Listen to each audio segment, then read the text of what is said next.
Welcome back, baseball fans. The 1973 Winter Baseball Classic Tournament, and we are into the final games. And it is Halifax and Missoula in the finals. And we'll just look at the setup pitching matchups. Missoula is a home for 1 and 2. A day off, 3 in Missoula, and Halifax, 2 back in Missoula. That's a lot of cross-country driving, folks, or flying, or taking caribou or some other mode of transportation. Anyway, Wilbur Wood, by the way, 1973, Wood rules. We can still pitch him on 2 days rest. That was an interesting consideration, as we knew he would in 71 and 72, but in 73, he pitched about 50 fewer innings and 5 fewer starts, so we weren't sure. The answer is, yeah, he can go in 2 days rest. So that will be tested out in this series, as a matter of fact, as he'll pitch games 1, 4, and 7. Game 7 would be on 2 days rest. Well, folks, most of this is academic, because Missoula ripped off the first 3 wins of this. Yeah. I've already played 3 games. Missoula won all 3. So they just need to win 1 more to become Winter Baseball Classic Tournament champions. Let's look at some stats before we start. Don't do that normally. I want to show you something that's rather surprising here. So Halifax is in the finals. They got there with a 14-11 record. Run differential in 25 games. Halifax has scored 106 runs. They've given up 125. That's a minus 19 run differential over 25 games, no less. It's almost a run a game. For a team in the finals. So normally, small sample size, you would never see that in a championship event. At least you hope not. And their batting average and ERA are worse than the tournament average. Now, Missoula, on the other hand, they are a powerhouse. They're 17 and 7, which is good. They've scored 136 runs. They've given up just 78. That's plus 58 run differential over 24 games. They're hitting 281 with a 252 ERA. Tournament averages are a 253 batting average and a 380 ERA. So Missoula seems to be the pedigree for what works in this tournament. They just need to win 1 more game. They got 4 cracks to do it. Seems inevitable. But as you've seen a lot in my broadcast, the team that's behind often wins and prolongs the agony, if it were. Let's get started from Halifax, Nova Scotia. There's a little lighthouse there. Lonely place as they're down 0-3. And tickets are easy to come by for today's Game 4. The pitching matchups for Missoula will be Wilbur Wood. He's on 3 days rest because he has a day off. He pitched in Game 1, then there was a Game 2, a day off, and a Game 3. So he's on 3 days rest. Halifax will go with Bill Bonham, who was a really nice card for the 1973 Cubs. And we expect this Bill Bonham card to be one of the highlights of the undrafted free agency in our summer league. We think he's going to be a good addition to some team. Let's see if today is an indicator of that. Leading off for Missoula is Paul Blair. 1-7, single 1-2, lines out. Denny Doyle, 2-6, rolls the first. Ted Simmons, 58, strikes out. Bottom of the first, it's Ron Woods, 1-6, short. Stevie Ray Braun, 43, right X. Out in right field, you got Gamble Oscar, 4-10 in right field. It's a base hit.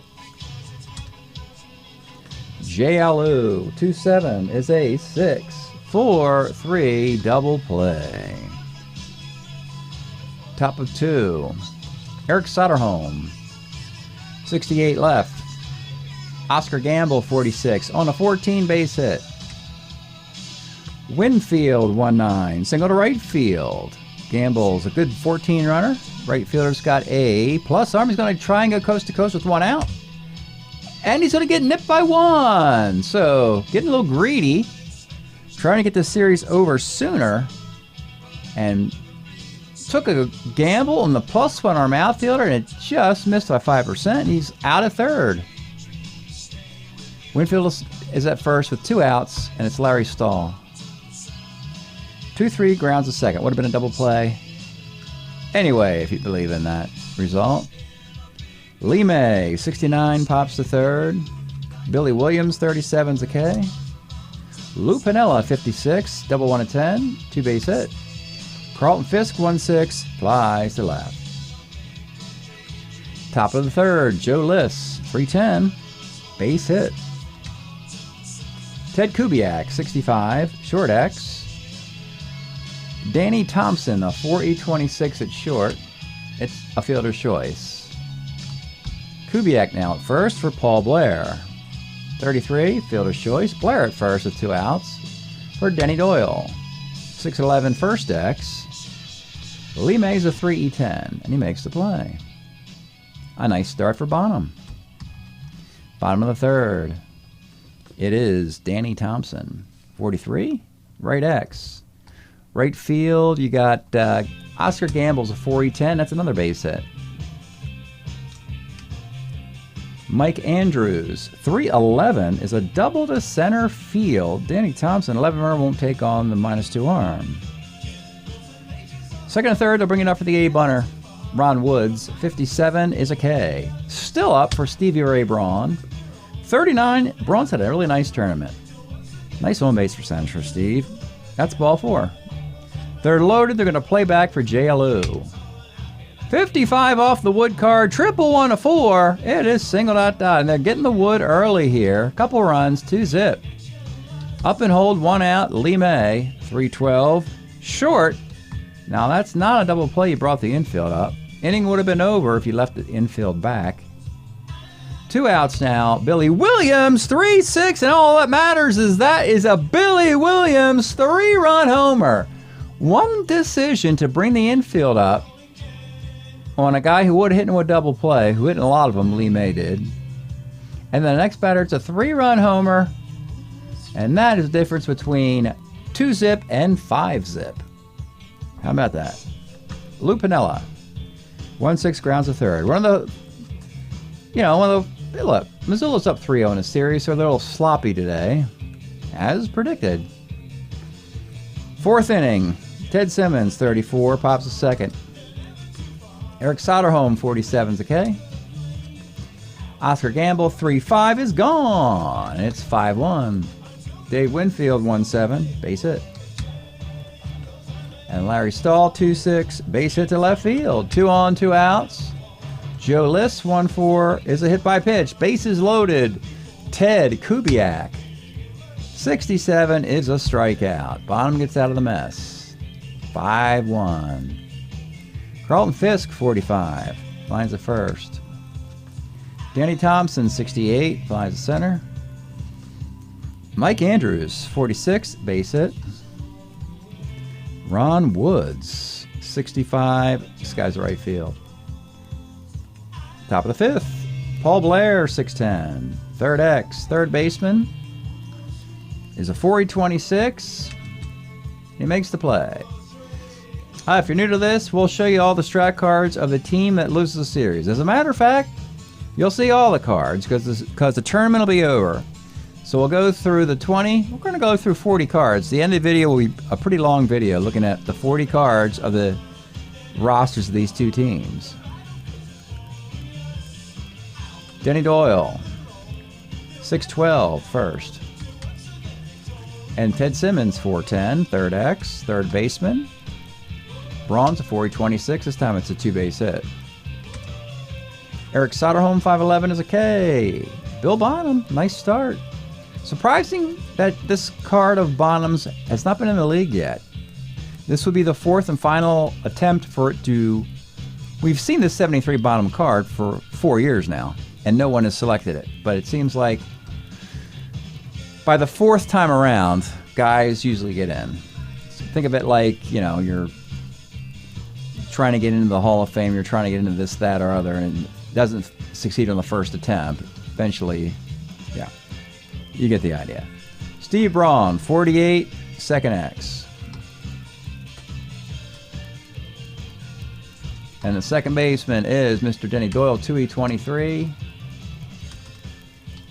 Thanks to play. JLU 510 walks. Lime 56, double 1 to 10 is a single. Up and hold again for Billy Williams, 45, lines a second. And Lupinella 210, single 1 to 13, gets it, that'll score a run. 2 outs, run in, 6 to 1. Carlton Fisk 2-8, grounds to third. 6-1 game. Beautiful scenery here. This is a shot from Missoula, the big M for University of Missoula, the bridge over the river there, and then of course the cold North Seas, Atlantic provinces there, and a nice little lighthouse for Halifax. There you go. 6-1 game into the 6th inning. It's Gamble, the offense today for the visitor. 59, now he walks. He's been on all 3 times. Dave Winfield, 48's a K. Bottom's the starter 6. Larry Stahl, 43, left X. Your left fielder is Billy Williams, 3-5. It's a single. Runners on the corners. About to hit the point of weakness. Joe List, 5'10", catcher's X, 1E8. And it's a foul out on the 1 catcher, so no run scores. 2 outs, Ted Kubiak, and he strikes out. Bonham gets out of the inning again. He's been on the hook a few times, but he's showing that that's a decent card. That's a totally fine card to have. Probably will be drafted with that. Danny Thompson, 6'12", left. Mike Andrews, 67's a K. Ron Woods, 2'9", base hit. Steve Braun, 2'11", grounds the first. 7th inning, let's stretch Bonham out, see if he can get into a 7th inning. A couple batters will get him out. A couple batters who reach. Paul Blair, 37, base hit. This could be the last batter. Denny Doyle. 1-7, base hit for Denny Doyle, and that will do it. So it's 6 in those 2 batters. But he still has a 6-1 lead, no danger of losing. In the 7th, they're going to go to a lefty. It'll be Fred Sherman coming out of the Halifax bullpen. Fred actually is on the waiver list, but he'll probably get picked up because he throws left-handed, and there's definite need and shortage of left-handed relief pitching in our sport. So runners on the corners, big 6-1 lead. They'll play back. Here's Ted Simmons, 65, second C, run scores, runner moves up, 6-2. Eric Soderholm, 4'10", center X. Center fielder is Ron Woods, a 3E9 in center. He makes the grab, and with 2 outs, Gamble doesn't hit lefties very well at all, so batting for him will be Dick Billings. 212 is a pop to third. 312 is a home run, so just missed. Stretch time here in Halifax. Hey, they're up 6-2, down 0-3 in the series. Could be a gentleman's sweep. We don't know, but they're looking good today. We are listening to a nice little playlist here. This is WHFS from the 80s. WHFS, East Coast radio station from Annapolis, Maryland, home of the U.S. Naval Academy down there. And a really good alternative music station that was big in the 1980s. And you get a lot of 1980 underground alternative college radio hits on this. The REMs, the Cures, the Smiths, the Pixies, stuff like that. This is a great playlist. Threw this one together, took forever. 234 songs, 16 hours. Here's a Cure right now with A Forest. From that, what record's that from? Oh, just because nice. Share a little music video. I didn't realize that when their songs play on Spotify, huh? Back to the game. Bottom of the 7th. Wilburwood, he's a starter 8. He'll go another inning. Really, it all came apart in the 3rd. It'd be up 2-1 right now, but it just, yeah, it didn't work out in that inning. Bottom of the 7th, JLU, 4-11, rolls to first. Lee May, 56, double 1 to 10's a base hit. Billy Williams, 49, short X. Shortstop, Kubiak's a 3E48. Fielder's choice.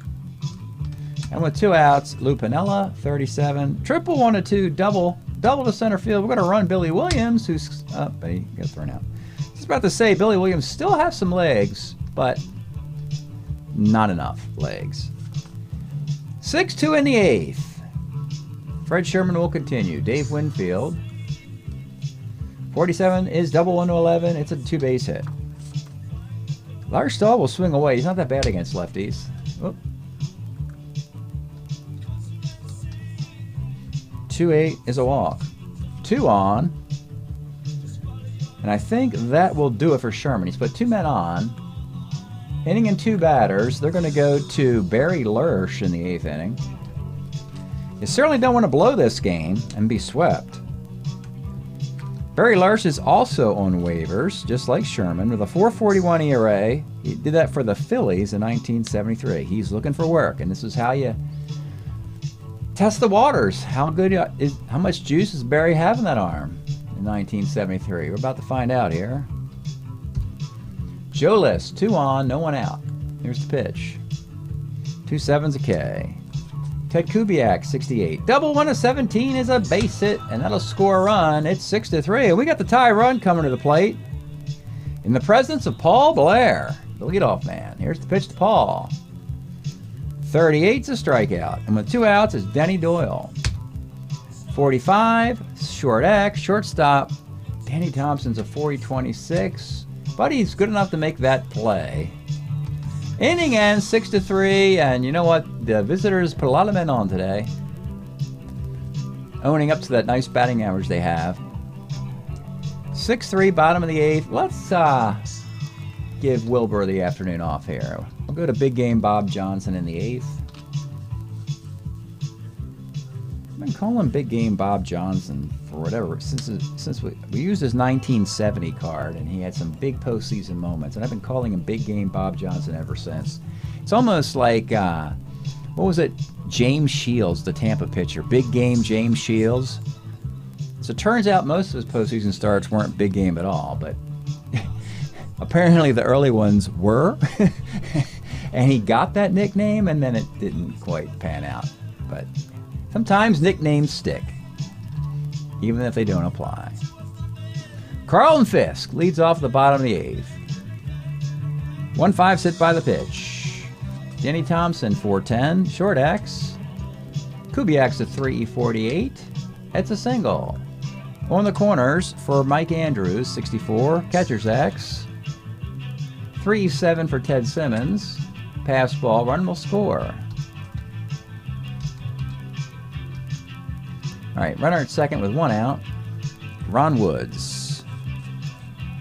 69, double 1, single, and he gets the double.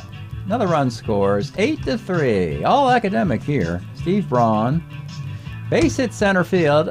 We get the idea. JLU 39. There's the double play. 8-3 in the 9th. Let's go with Daryl Knowles to finish this thing.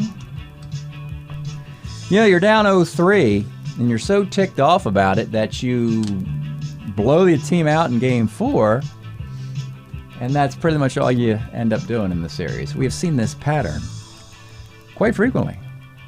Can Halifax break the pattern? Can Halifax become a juggernaut for 4 consecutive games while Missoula just completely chokes it away? That would be highly unlikely, but you never know. Ted Simmons, 68, is a walk. Eric Soderholm, 2.6, single 1 to 7, cannot get it. Dick Billings, 47, is a K. And with 2 outs in the 9th inning, it's Dave Winfield, 6.11, another K. There's your ball game. Well, it's not like you haven't seen a scenario like this before, folks. The team that's getting the bejesus knocked out of them ends up winning the game I broadcast. So there's that. Game 4's in the books. Knowles, a walk and a couple Ks in the ninth. Barry Lurch came in, faced the number 8 hitter, gave up a hit and 2 Ks. Fred Sherman gave up a hit, a run, and a walk in the 8th inning and the 7th inning. He came in to face the number 3 hitter and got them all out. Bonham gets the win. Only he did give up 10 hits though. 1, 2, 3, 4, 5, 6, 7, 8. Yep. Just the 2 runs, 2 walks, 6 strikeouts. Bob Johnson in the 8th gave up 3 hits, 2 runs, 1 earned, 1 walk, no strikeouts. And Wilbur Wood takes a loss. Well, that's going to happen every once in a while. When you pitch as much as Wilbur does, you're going to get a lot of W's and L's. The 6 runs he allowed were all earned. 2 walks, 3 strikeouts. 1-0-9, 0-1-0-8, 8-15, 3-12. 4-10, 3-3, 3-3, 4-10. That is game 4. And folks, this tournament is taking on a quite large number of games, as this was game 130, I believe. I can quickly go through this and find out quantity. What's been the longest tournament? And by longest tournament by games, the most competitive. Since I've been doing this tournament, or keeping track of it at least, probably started to play these teams, these fictional city teams, in the 1990s. Started the actual Winter Baseball Classic Spring Training Tournament in its present form in 2006. He played 129 games to this point. Now I have some lifetime, because it's worth noting here, some lifetime marks, and I can get the quantity of games here going all the way back to 2006. You see, 121, 115, 114, 128 in this one, 126, 127, 127, 114. The years are going by right here. 116. 127's come up a lot, that quantity. Now in 2015, we have 137. Wow. I don't remember that year. Well, we're not going to break that record. But in 2015, we played 137 games in this tournament. That is the mark that will probably not be topped. And 132 a year after that. It shows a better organization of cards, balancing the rosters. 123. 118 games. 2019, we had 126. Now, COVID, 2020 year, 116. And then 122. 122 again. 120, and then last year it was 125. So that's kind of interesting to go through that. There was 2 bumps over 130. So we're going to hit, this is going to be the 3rd most games played in a Winter Baseball Classic, because we're playing game 130, the 3rd time I've cracked this number since I've been doing it. Also, if you're wondering about championships, the 2 combatants, we have their lifetime marks here. Halifax won this tournament once in the year 2008. They have a lifetime record of 130 and 142, a 478 percentage. Not particularly good. Missoula, on the other hand, has only won it once, but it was in 2021, 3 years ago. Their lifetime winning percentage is 533, which is tied for the 2nd best winning percentage. That's pretty interesting. That means that when we deployed the initial rosters for players, Missoula probably had one of the better fielded teams, and then year in and year out, players come and go, but generally the nucleus is there. So Missoula has generally had a good run in this. They're looking for their second championship, as is Halifax.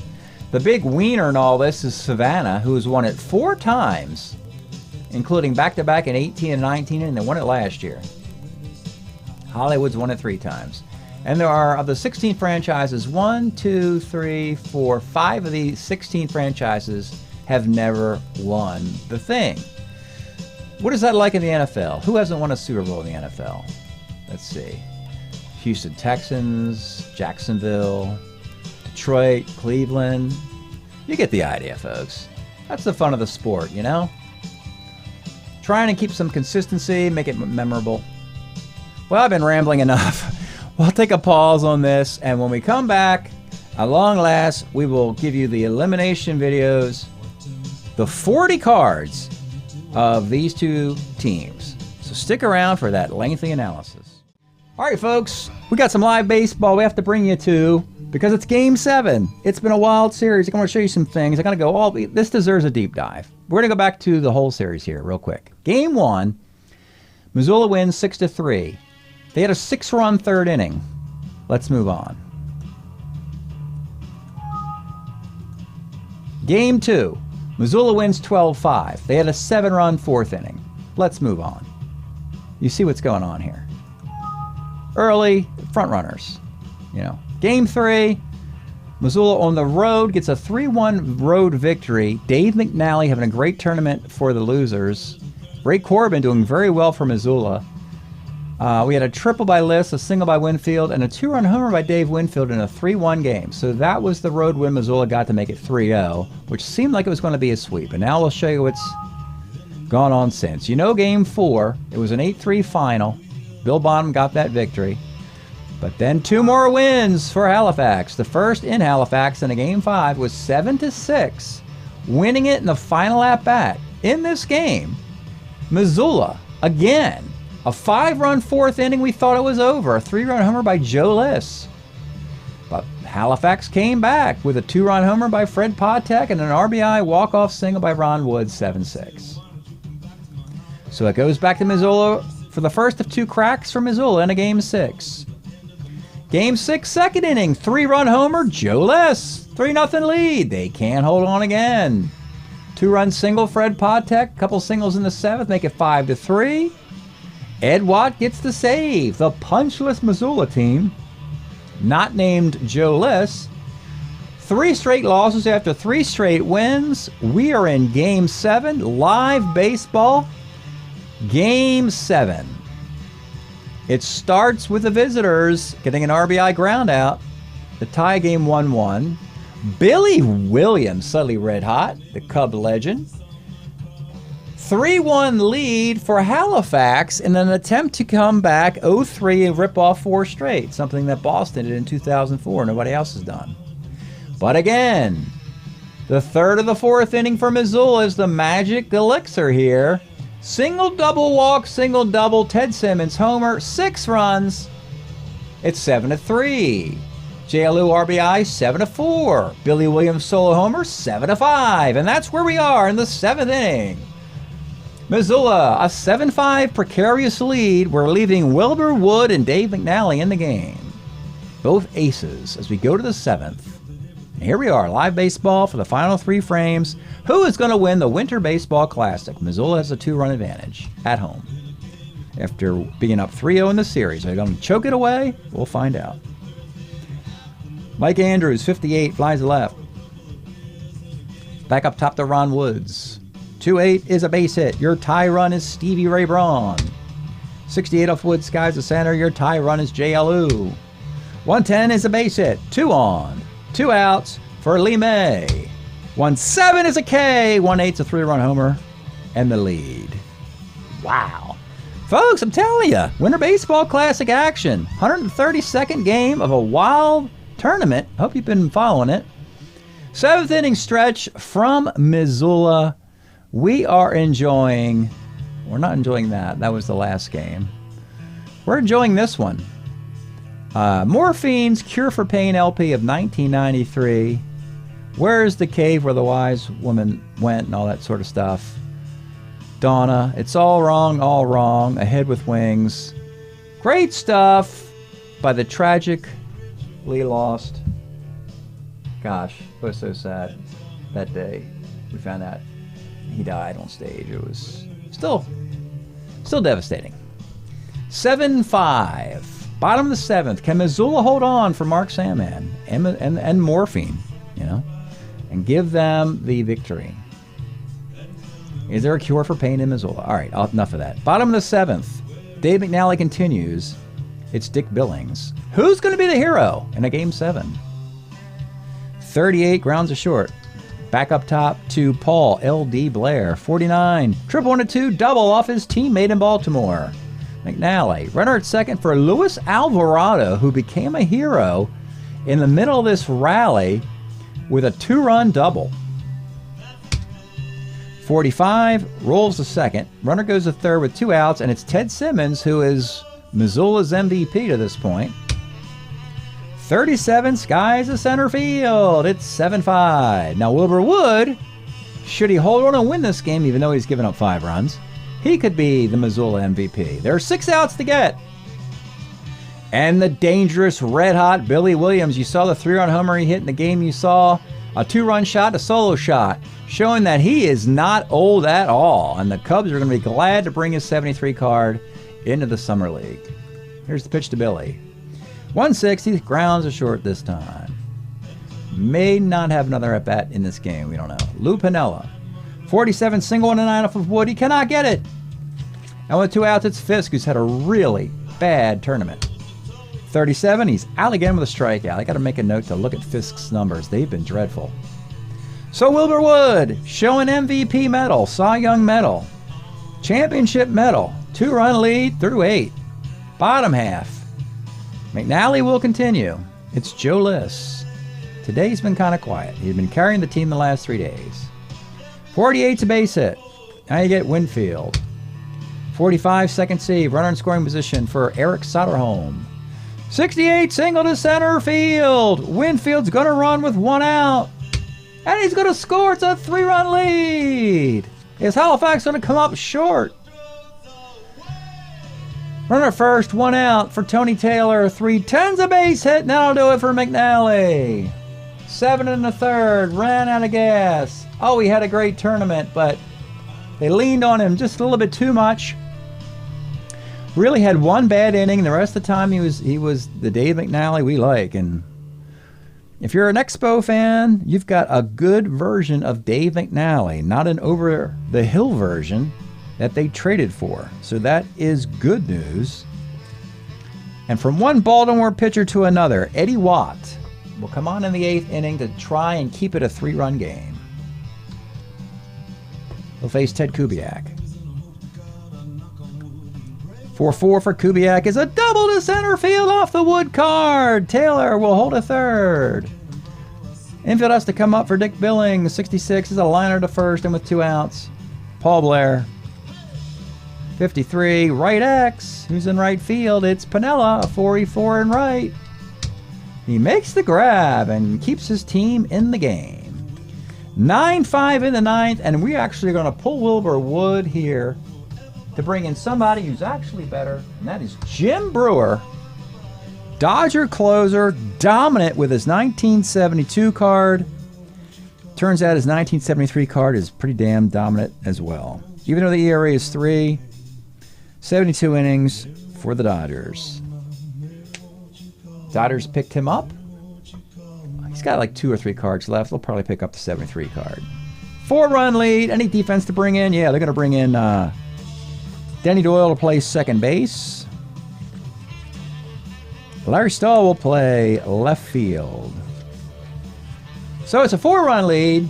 It started with a 2-run lead, and then they increased it, taking away some of the drama.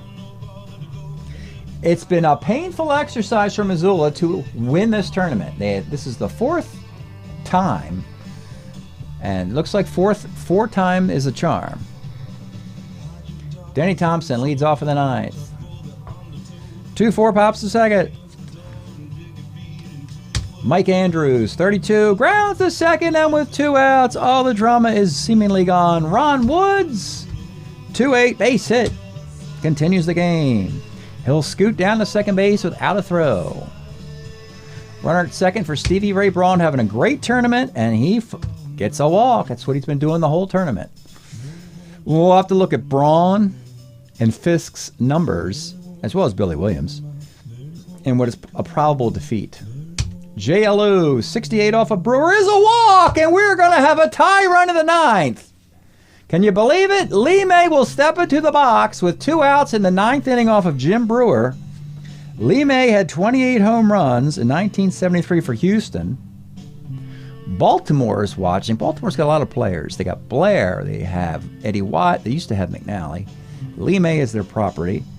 Can Lee May hit a granny with 2 outs in the ninth? He needs a 1-8 or a 1-9 or a 4-10 on the Brewer card. Game 7, ninth inning magic, potentially. Here is the pitch to Lee May. 280 hits that's a nice stroke. That's double 1-2. It's singled out, down a 2-run single, and now you got the tie run at second. You got the lead run at first, and Jim Brewer's falling apart in the ninth. 9-7. Is this what we have to look forward to, folks, in the Summer League? Right?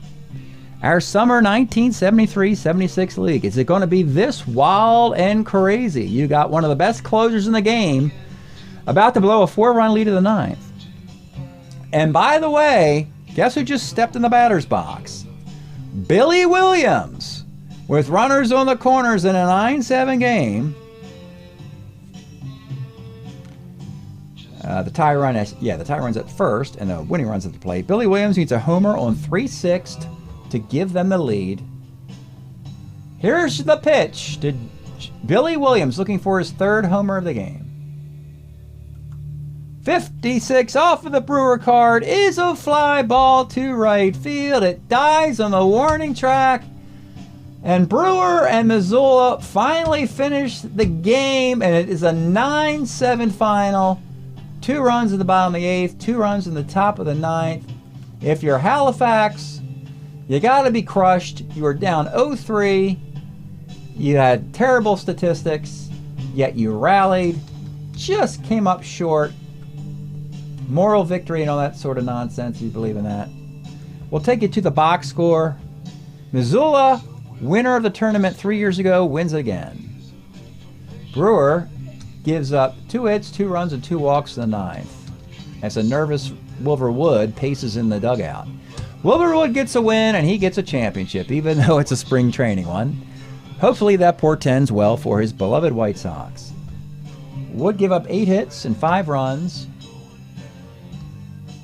He walked 1 and struck out 5. Eddie Watt in the 8th, after McNally ran out of gas. Let's see. He gave up the hit. He gave the double to Kubiak, so all the runs are charged to McNally, which is a shame. We left McNally in there way too long, but because of name recognition, and it's a Game 7, and we're having some fun with it. He put 17 men on base, for Pete's sakes. So, shed no tears. He could have been knocked out in the 4th. We were kind. In IRL MLB, he would have been gone by now, but 4 walks and a strikeout. He's still going to have good tournament numbers when we're all done. 1019, 0108, 918, 710. 3541 for 135. The visitors put 13 men on base. The home team put 22 on base. We got the appropriate result for the statistically better baseball club. Missoula wins a Game 7. Got to look at these stats first, though. My goodness. So we're going to look at some stats, close off the Excel, and at the end of the video, we're going to look at the baseball cards. Let's start with Missoula, the champs. They go 18-10.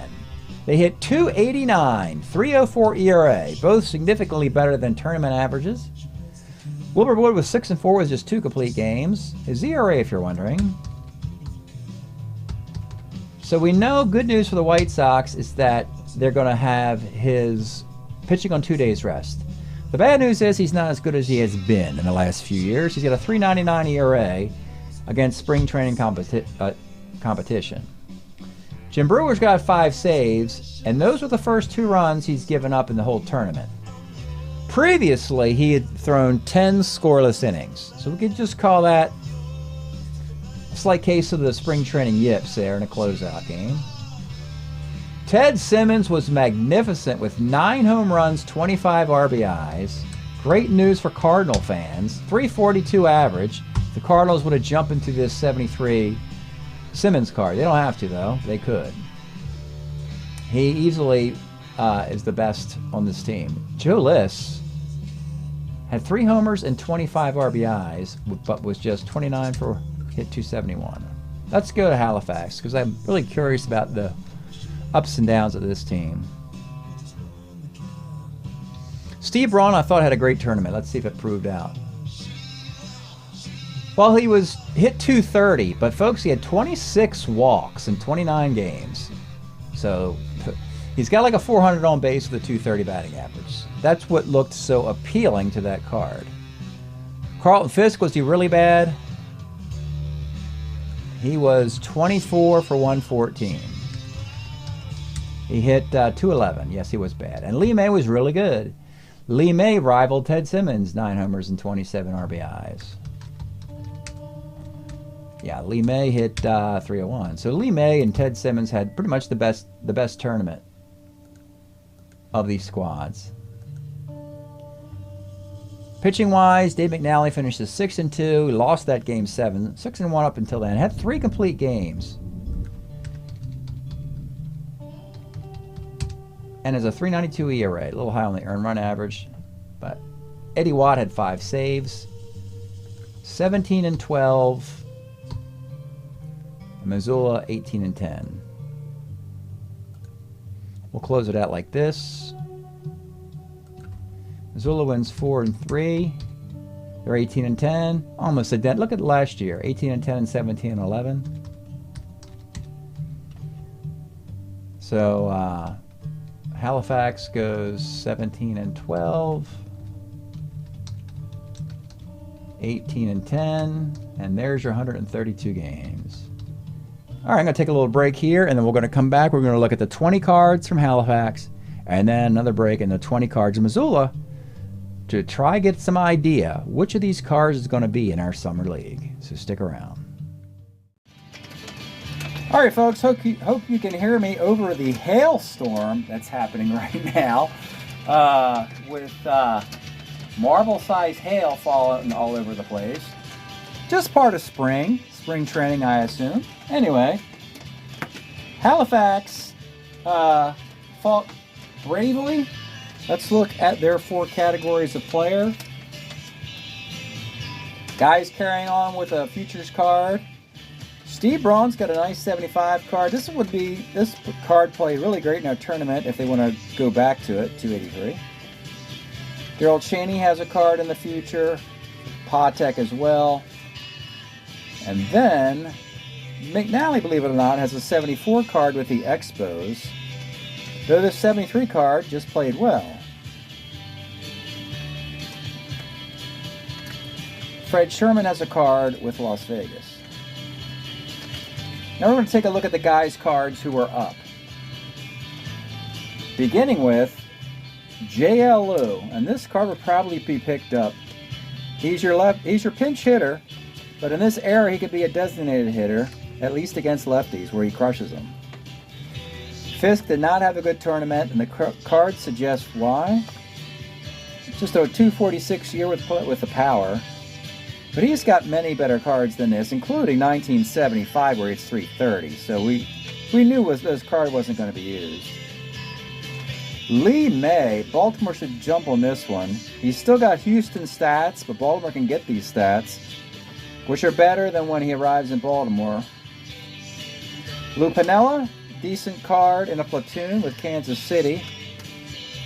They have to decide whether they want to keep this card or let him go to the Yankees. Danny Thompson, he's on Seattle as a utility infielder. Billy Williams had a big tournament, and his regression late is very marginal year to year to year. So more than likely they'll pick up his 73. The next year they'll pick up his 74. Then I think his last year 75 where he could be a DH.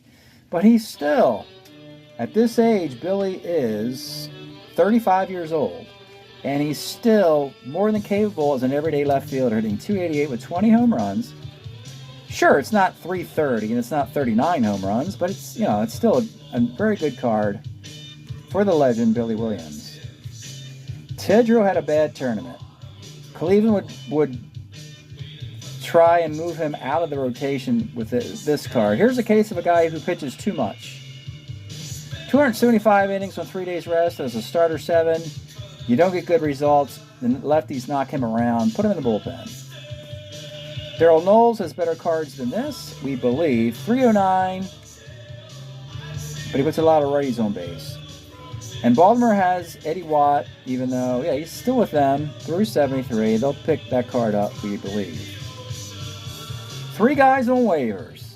Mike Andrews, his regression has been very quick. He was really good in 70-71. Then after that, he really pittered out to a 220 and 200 average with the White Sox and Oakland A's.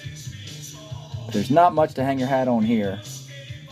Defense at 3 at first, which you don't need. Neither as a second baseman, he doesn't have it. Now here's a nice Ron Woods card. It's not great. Again, it's just you're trying to get a card into the league. It doesn't have to be a star. But he's got good outfield defense. He's a beast stealer. Drop a bunt down, 15 base runner, draws plenty of walks over here, at least in a platoon, if not an everyday player. This would be a nice pickup for some team. I like the card. It's good use of a 230 batting average. There are going to be 270, 280 hitters who don't get in the league, and this 230 card of Ron Woods most likely will. Barry Lurch, does he have any juice left? His ERA is up over 4.30. We call him a Jag, 4.41 at this point.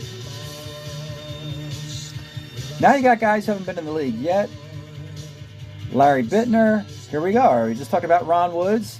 Well, Bittner's path is a lot cloudier. Corner outfielder with not much defense, not much speed. A B-hit runner's nice. Doesn't have power. One-way player. 252, it's not gonna work. It's just not enough. At a premium position, you need to be much better than this.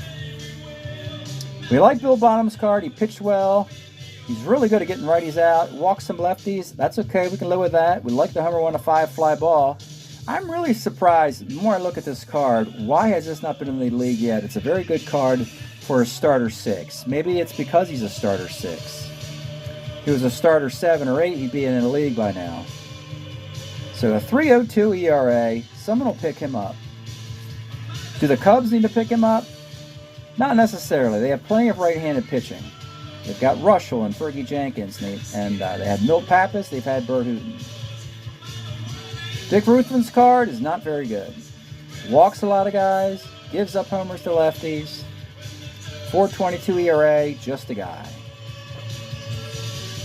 And that is it for Halifax. I'm going to pause again, and then we'll get into Missoula. All right, Missoula, the champs. Really had a solid lineup. I think that's what did it the best. An interesting part about the lineup is it almost comes off the board in their batting order, as well as being carry-on guys. Paul Blair led off the entire time in the tournament. Would be a decent leadoff man for Baltimore. Don't have to worry about it. All these first group are carry-on guys. They have a card in the future with their teams. Baltimore has a better version of Paul Blair, they believe, with more power. Danny Doyle, Philadelphia has a card where he hits lefties and righties. He hasn't been traded to Boston yet. Oscar Gamble, Cleveland has a better card with more power than this. Simmons had a fantastic tournament, and he's only 23 years old with this card. But they added the 330 batting average card of Simmons, I believe in 75. Soderholm has a card in 74 where he's a 2. Here he's a 3 defensively. 297, great card for Soderholm. And Winfield's just 21 years old with this card. The defense is not there. Pretty flat offensive performance for the first 4 years. The defense emerges in 76, we believe. And that's a card that the Padres might move into. Now the critical analysis of keepers.